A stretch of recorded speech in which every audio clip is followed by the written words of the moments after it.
how's it going everyone? In today's video, I'm going to show you on how you can connect your PS2 controller to your personal computer.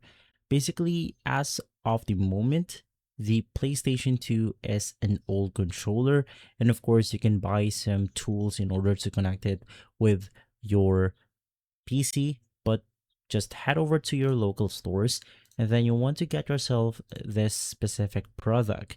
Now, this is going to be the PS2 controller to USB, and it's really simple to use this. You just want to plug your PS2 controller onto this ports. Now, there's going to be two ports right here, basically for player 1 and for player 2.